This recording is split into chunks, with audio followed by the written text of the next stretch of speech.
കുറച്ച് കണക്കിന്റെ കളികളിലേക്ക് പോയാലോ? ഒരു സംഖ്യ 5, 7 വട്ടം ഗുണിച്ച് ലഭിക്കുന്ന ഉത്തരം മാത്രം കണ്ട് ആ സംഖ്യ ഏതാണെന്ന് പറയാൻ പറ്റുമോ?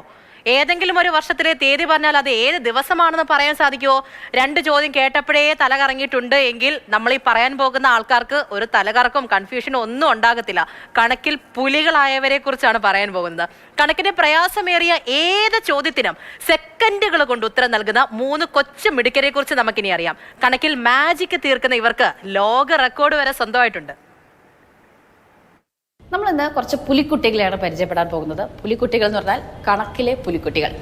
ഇപ്പോൾ ഞാൻ വെറുതെ പറയല്ല, കാരണം വേൾഡ് റെക്കോർഡും ഏഷ്യ റെക്കോർഡും അങ്ങനെ നിരവധി റെക്കോർഡുമായിട്ടാണ് ഇതാ അവരിയ്ക്കുന്നത്.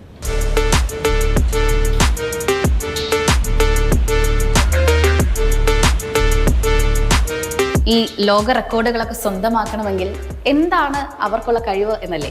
ഈ കണക്ക് കൂട്ടാൻ അറിയാത്ത ഞാൻ പറഞ്ഞു തരുന്നതിനേക്കാളും നല്ലത് അത് അറിയാവുന്ന ആളുകൾ പറയുന്നതാണ്. ഈ കുട്ടികളുടെ അധ്യാപകനാണ് സജി എന്നാണ് അദ്ദേഹത്തിൻ്റെ പേര്.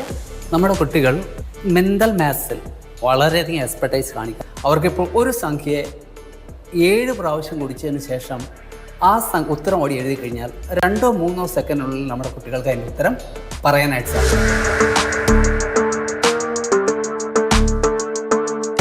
മറ്റൊരു കുട്ടി 5th റൂട്ടാണ്, ഋഷികേഷ്. ഒരു സംഖ്യ 5 പ്രാവശ്യം ഗുണിച്ചതിന് ശേഷം അതിൻ്റെ ഉത്തരം അവിടെ എഴുതി കഴിഞ്ഞാലും സെക്കൻഡ് മാത്രം മതി ഏത് സംഖ്യയാണത് ഗുണിച്ചതെന്ന് പറയാനായിട്ട്. ഇനി മറ്റൊരാൾ ടിയ. ഈ ദശകത്തിലെ ഏത് ഡേറ്റ് ചോദിച്ചാലും പെട്ടെന്ന് നിമിഷ നേരങ്ങൾക്കുള്ളിൽ അത് ഏത് ദിവസമാണെന്ന് കിട്ടുന്നതായിട്ട് പറയാനായിട്ട് ടിക്ക് സാധിക്കും.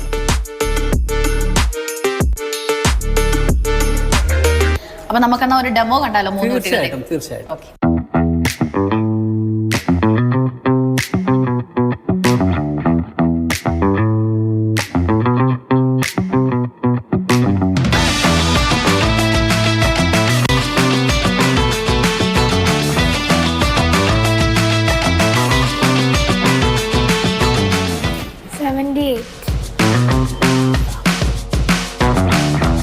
ഇപ്പൊ ഇത്ര നേരം കാണിച്ചത് ടീച്ചർ അല്ലേ? ഇനിയിപ്പോ ഞാനൊന്ന് പരീക്ഷിച്ച് നോക്കിയാലോ?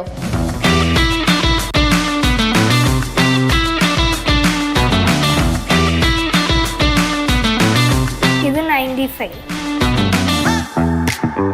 എങ്ങനെയാ കണ്ടുപിടിക്കുന്നേ? അത് നമ്മൾ ഈ പണ്ട് ഈ വേദിക് മാത്സ് പറഞ്ഞൊരു പ്രാക്ടീസ് ഉണ്ടായിരുന്നു ഇന്ത്യൻസിൻ്റെ. അപ്പോൾ അതിൽ നമുക്ക് കുറേ ടെക്നീക്സ് ഉണ്ട്, ഓരോ കോംപ്ലിക്കേറ്റഡ് മാത്സ് ഇക്വേഷൻസും അതൊക്കെ സോൾവ് ചെയ്യാൻ വേണ്ടി. അപ്പോൾ അങ്ങനത്തെ ഒരു ടെക്നീക്ക് ഉപയോഗിച്ചിട്ടാണ് എനിക്കിത് സോൾവ് ചെയ്യാൻ പറ്റുക. അപ്പോൾ എനിക്കിഷ്ടപ്പെട്ട ഒരു 5 സംഖ്യകൾ ഞാൻ ഗുണനം ചെയ്യാൻ പോവുകയാണ്.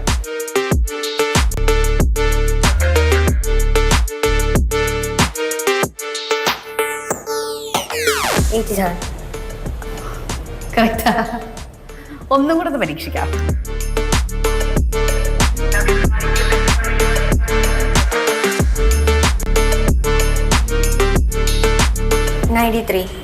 ഇതിന് വേണ്ടിയിട്ട് മാത്രം എത്ര സമയം നീക്കി വെക്കണം?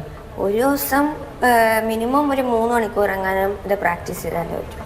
പലപ്പോഴും ഇങ്ങനെ തല പൊക്കിയുന്ന സിറ്റുവേഷനൊക്കെ ഉണ്ടായിട്ടുണ്ടോ? ഇപ്പം എങ്ങനെ? ഇപ്പം കുഴപ്പമില്ല, ഇപ്പോൾ നമുക്ക് പെട്ടെന്ന് ചെയ്യാൻ പറ്റും. ഇപ്പോൾ എൻ്റെ കയ്യിലുള്ളത് 2021 മുതൽ 2030 വരെയുള്ള കലണ്ടറാണ്. May 15, 2025 Thursday. കറക്റ്റാണ്. ഇപ്പം 2026 ജൂൺ 10th ഏത് ഡേയാണ്? November 2, 2030 Saturday. പക്ക. എങ്ങനെയാണ് ഇതൊക്കെ പഠിച്ചത്? ഇത് പഠിപ്പിച്ചൊന്നുമില്ല, ചെറിയൊരു ടെക്നിക്ക്, എഡ്യൂക്കേഷൻ മതി പഠിക്കാം. എന്താണ് ആ ടെക്നിക്ക്? സീക്രട്ട് ആണോ? ഞങ്ങൾക്ക് പറഞ്ഞുതരാം. അപ്പോൾ നമുക്ക് ഈ ലോകത്ത് ഏറ്റവും പ്രയാസമുള്ള കാര്യങ്ങൾ നമ്മൾ ഇഷ്ടപ്പെട്ട് ചെയ്താൽ അതൊക്കെ എളുപ്പമാക്കാൻ സാധിക്കുമെന്ന് തന്നെയാണ് ഈ കുട്ടികളിൽ നിന്ന് നമുക്ക് മനസ്സിലാക്കാൻ സാധിക്കുന്നത്. ക്യാമറമാൻ സുജയ് എഡ്വേർഡിനൊപ്പം സ്നേഹമോൾ നൈനാൻ, മാതൃഭൂമി ന്യൂസ്, കൊച്ചി.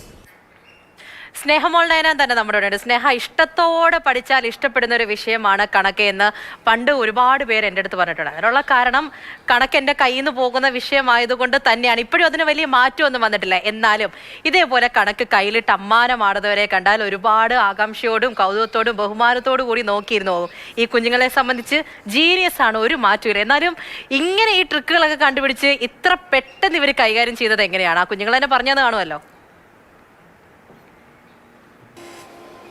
ഓരോ കുട്ടികൾക്കും വ്യത്യസ്ത രീതിയിലുള്ള കഴിവുകളാണ്. അപ്പോൾ ഓരോ കുട്ടികളും യുണീക്കാണ്, അതിൽ തർക്കമൊന്നുമില്ല.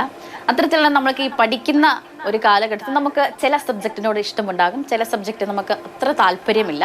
അങ്ങനെ ഞാനൊക്കെ പഠിക്കുന്ന കാലഘട്ടത്തിൽ എനിക്ക് ഒട്ടും ഇഷ്ടമില്ലാത്തൊരു സബ്ജക്റ്റാണ് മാത്സ്. അപ്പോൾ ഈ കുട്ടികൾ ശരിക്കും എന്നെ അത്ഭുതപ്പെടുത്തി എന്നുള്ളതാണ്. അപ്പം നമുക്ക് ഈ മാത്സ് അത്ര ഇഷ്ടപ്പെടുന്ന കുട്ടികൾ, അതിൽ മാത്സിൽ നല്ല മാർക്ക് വാങ്ങുന്ന കുട്ടികൾ മറ്റ് സബ്ജക്റ്റിൽ അത്ര മാർക്ക് വാങ്ങണമെന്നൊന്നുമില്ല. പക്ഷേ ഈ മാത്സിനെ അത്ര ഇഷ്ടപ്പെടുന്ന കുട്ടികളോട് നമ്മൾ എന്തുകൊണ്ടാണ് നിങ്ങൾക്ക് ഇങ്ങനെ ചെയ്യാൻ പറ്റുന്നത് എന്ന് ചോദിക്കുമ്പോൾ അവർ പറയുന്ന ഒരു കാര്യം എന്ന് പറയുന്നത് ഏറ്റവും എളുപ്പമുള്ള സബ്ജക്റ്റ് മാത്സ് ആണ്, അതിന് ഓരോ ട്രിക്കുണ്ട്, ആ ട്രിക്ക് പഠിച്ചാൽ മതി എന്നുള്ളതാണ്. അപ്പോൾ ഞാനൊക്കെ കുറേ ഏതാണ് ആ ട്രിക്ക് എന്ന് കളഞ്ഞ് പരിശ്രമിച്ചു, പക്ഷേ നടന്നില്ല എന്നുള്ളതാണ്. അപ്പോൾ ഈ കുട്ടികളും അത്തരത്തിലാണ് പറയുന്നത്. ഗായത്രി, ടിയ, അതുപോലെ തന്നെ ഋഷികേഷ് വിമാറ്റ് അക്കാദമിയിലെ കുട്ടികളാണ്. ഇവിടെ അധ്യാപകനാണ് സജി. അപ്പോൾ ഈ കുട്ടികൾ പറയുന്ന അനുസരിച്ച് ഇതിനൊരു ട്രിക്കുണ്ട്. അതുപോലെ തന്നെ ഈ ട്രിക്ക് മാത്രം പഠിച്ചാൽ പോരാ, അത് നമ്മൾ ഹാർഡ് വർക്ക് ചെയ്യണം, ഇതിനു വേണ്ടി തന്നെ സമയം മാറ്റി വെക്കണമെന്നാണ്. അപ്പം ആദ്യ കാലത്തൊക്കെ, അതായത് ഈ കുട്ടികൾ ഈ ട്രിക്ക്, ഈ വേദിക് മാത്സ് രീതിയാണ് ഇവർ ഫോളോ ചെയ്യുന്നത്. വേദിക് മാത്സ് രീതി എന്ന് പറയുമ്പോൾ നമ്മുടെ പഴയ ഇന്ത്യയിലെ ഒരു മാത്സ് രീതിയാണ് ഫോളോ ചെയ്യുന്നത്. അപ്പം അബാക്കസ് ചൈനീസ് രീതിയാണെങ്കിൽ വേദിക് മാത്സ് ഇന്ത്യൻ രീതിയാണ്. അപ്പം ആ ഒരു രീതിയാണ് ഫോളോ ചെയ്യുന്നത്. നമ്മുടെ ഹ്യൂമൻ കമ്പ്യൂട്ടർ എന്നൊക്കെ പറയുന്ന ശകുന്തള ദേവി, അതേ രീതിയാണ് ഇവർ ഫോളോ ചെയ്യുന്നത് എന്നുള്ളതാണ്. അപ്പോൾ ദിവസം 3 മണിക്കൂർ ഇതിനായിട്ട് നീക്കി വെക്കും എന്നാണ് പറയുന്നത്. ഏകദേശം ഒരു 2-3 വർഷത്തെ ഒരു കഠിനാധ്വാനമുണ്ട് ഇവർക്ക് ഈ മെഡലുകൾ നേടി എടുത്തതിന് പിന്നിൽ. ശരി സ്നേഹ, അങ്ങനെയാണ് ആ കുഞ്ഞുങ്ങൾ അവരുടെ വിജയത്തിന്റെ പടി ചവിട്ടിയത്. അപ്പോൾ അവർ പറയുന്നത് പോലെ തന്നെ കഷ്ടപ്പെട്ട് പഠിക്കേണ്ട ഒരു വിഷയമല്ല, ഇഷ്ടത്തോടു കൂടി പഠിച്ചാൽ ഇതൊക്കെ സിമ്പിൾ ആണ് എന്നുകൂടിയാണ് ആ കുഞ്ഞു മക്കൾ നമ്മളോട് പറയുന്നത് കേട്ടോ.